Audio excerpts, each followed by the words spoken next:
Pour nous, professionnels du bio, c'est un contexte extrêmement compliqué. On marche toujours sur des œufs parce qu'on ne sait jamais vraiment ce qu'on va vivre comme semaine. Un vendredi n'est pas l'autre. Le bio n'est certainement pas mort, il a encore énormément d'avenir devant lui. 418 millions d'euros, voilà ce qui a été dépensé pour l'achat de produits bio en Wallonie en 2020. C'est 2 fois plus que 5 ans auparavant. La progression a donc été très rapide. Les champions de ce succès, les substituts de viande, les œufs et les légumes frais. Mais aujourd'hui, tout semble basculer.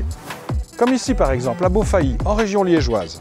Dans ce magasin, les ventes ont diminué ces derniers mois de 30%. Cette poudre de cacao, ce bouillon de légumes ne se vendent même presque plus. C'est compliqué parce que le problème c'est qu'on n'a plus de constante. Alors nous on a la chance de passer tant que maintenant à travers les mailles parce qu'on a beaucoup d'habitués qui sont toujours présents.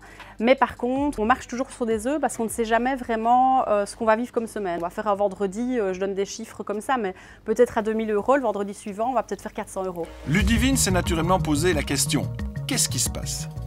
Il y a une prise de conscience au début de Covid. Les gens ont un petit peu boycotté les grandes surfaces et se sont réorientés aussi vers des petits commerces, probablement par crainte aussi de l'échange des microbes, ne sachant pas vers quoi on allait. Quand le Covid a commencé à s'estomper, que la vie a repris son cours normal, on a remarqué justement qu'il y a de nouveau une chute de cette présence et de cette visibilité du consommateur dans les commerces comme le nôtre en fait. Il n'y a pas que les petits magasins qui souffrent, les grandes chaînes bio aussi. C'est le cas chez Farm, une coopérative de 17 magasins. Ici, le chiffre d'affaires a diminué d'environ 20% ces derniers mois. C'est aussi une baisse qui est inédite par rapport à l'histoire du bio. Depuis 20 ans, le bio est en croissance, parfois même à 2 chiffres tous les ans. Quand on voit les prix de l'énergie et du carburant, les consommateurs, face à ça, font les économies là où ils peuvent le faire.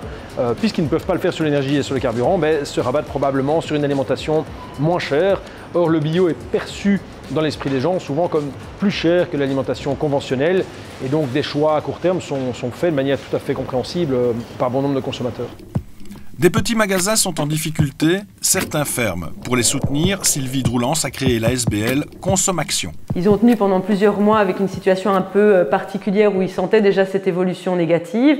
Maintenant, étant donné que c'est des petites structures, ça commence à devenir de plus en plus difficile. Donc effectivement, ils lèvent de plus en plus fort la voix en disant il est temps qu'on nous soutienne au niveau politique, au niveau d'actions concrètes, financières aussi. Et c'est pour ça que Consommation milite vraiment pour soutenir le secteur et trouver des solutions pour les aider au plus vite.